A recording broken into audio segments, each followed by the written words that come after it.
یہ کشمیر ہے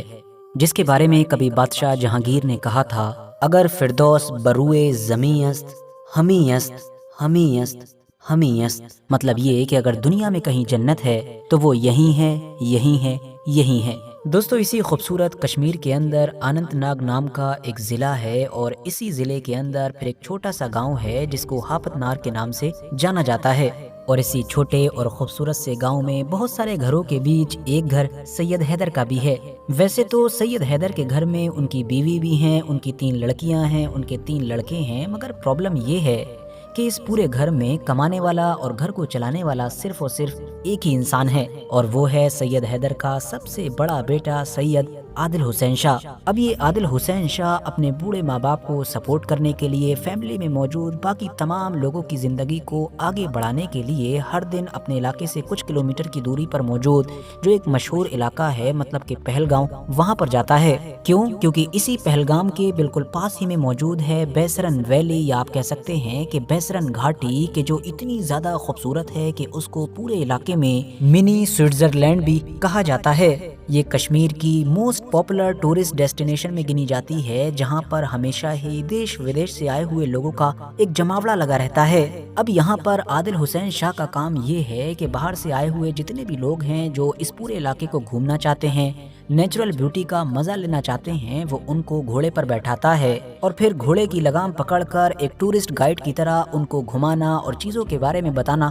شروع کر دیتا ہے۔ اب آپ کہیں گے کہ گھوڑے پر ہی کیوں؟ تو معاملہ یہ ہے کہ یہ جو گھاٹی ہے، یہ جو ویلی ہے، یہ پہاڑوں سے گھرا ہوا ایک ایسا علاقہ ہے کہ جہاں پر آج کے دور کی جو الگ الگ طرح کی موٹر گاڑیاں ہیں ان سے سفر کرنا ممکن ہی نہیں ہے، بلکہ اگر ممکن ہو بھی تب بھی یہاں کی جو نیچرل بیوٹی ہے، جو قدرتی نظارے ہیں، ان کا مزہ ایک انسان تب ہی لے سکتا ہے جب وہ یا تو پوری طریقے سے پیدل ہو یا پھر کم سے کم کسی گھوڑے جیسی نیچرل سواری پر بیٹھا ہوا ہو۔ کچھ میڈیا رپورٹس کے مطابق تو یہ گھوڑا یا پھر یہ گھوڑے بھی سید عادل حسین شاہ کے نہیں بلکہ ان کو کوئی اور اون کرتا ہے، اور عادل حسین شاہ تو یہاں پر صرف ایک مزدور کی طرح کام کرتا ہے، مطلب سارا دن کام کرنے کے اس کو اتنے ہی پیسے ملتے ہیں اور اسی طرح سے پیسے ملتے ہیں جیسے دیش بھر میں ایک مزدور کو پیسے دیے جاتے ہیں۔ معاملہ جو بھی ہو، کل ملا کر سید عادل حسین شاہ کی اس محنت کے بلبوتے پر ہی یہ فیملی لمبے وقت سے گزر بسر کر رہی ہے اور سب کچھ ٹھیک ٹھاک ہی چل رہا ہے، مگر تبھی دن آ جاتا ہے 22 اپریل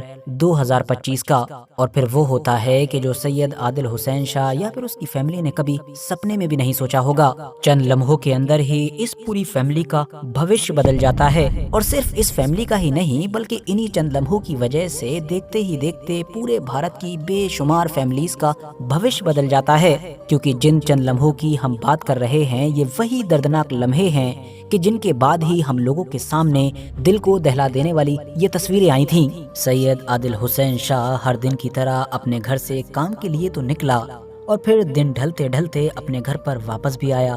مگر افسوس کفن کے ساتھ۔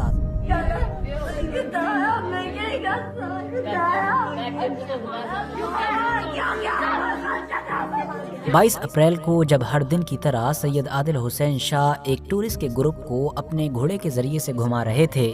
تب اچانک سے اسی جگہ پر آتنکوادی حملہ ہوتا ہے۔ ہر طرف سے چیخ پکار چلانے کی آوازیں آنے لگتی ہیں، لوگ ادھر ادھر دوڑنے لگتے ہیں۔ ایسے حالات میں چشمدید لوگوں کے مطابق عادل حسین شاہ آتنکوادی کے پاس جاتے ہیں اور اس کو سمجھاتے ہیں کہ ارے ان کو نہ مارو، یہ ہمارے مہمان ہیں اور یہ لوگ بے گناہ ہیں، لیکن وہ آتنکوادی عادل حسین شاہ کی کوئی بات سننے کے لیے تیار ہی نہیں تھا۔ عادل حسین شاہ نے پھر آگے بڑھ کر لوگوں پر بندوق چلا رہے ایک آتنکوادی کی رائفل چھیننے کی کوشش بھی کی، اور اسی کوشش میں ہی سید عادل حسین شاہ کی بھی موت ہو گئی۔ پہلگام میں ہوا یہ خطرناک آتنکوادی حملہ کہ جس نے پورے بھارت دیش کو ہلا کر رکھ دیا، اس میں 26 کے قریب لوگوں کی موت ہوئی، جبکہ 20 کے قریب لوگ گھائل بتائے جا رہے ہیں، اور ابھی تک آنے والی الگ الگ رپورٹس کے مطابق اس آتنکوادی حملے کو انجام دینے والے آتنکوادیوں کی تعداد لگ بھگ 5 کے قریب تھی، جن کا تعلق دی ریزسٹنس فرنٹ نام کے گروپ سے ہے، جس کا سیدھا کنیکشن پاکستان بیسڈ ایک آتنکوادی گروپ مطلب کہ لشکر طیبہ سے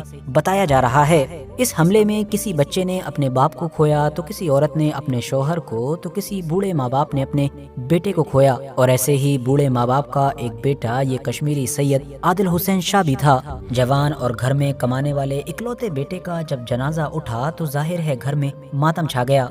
جنازے کی نماز میں باقی بے شمار لوگوں کے ساتھ ساتھ جموں کشمیر اسٹیٹ کے سی ایم مطلب کہ عمر عبداللہ خود بھی نظر آئے۔ آخر میں جاتے جاتے دوستو ہم آپ لوگوں سے بس ایک ہی ریکویسٹ کریں گے کہ اس ویڈیو کو زیادہ سے زیادہ ضرور شیئر کریں۔ باقی اسی طرح کی ویڈیوز آگے بھی دیکھنے کے لیے چینل کو سبسکرائب کر سکتے ہیں اور ساتھ ہی میں بیل آئیکن کو بھی پریس کر سکتے ہیں۔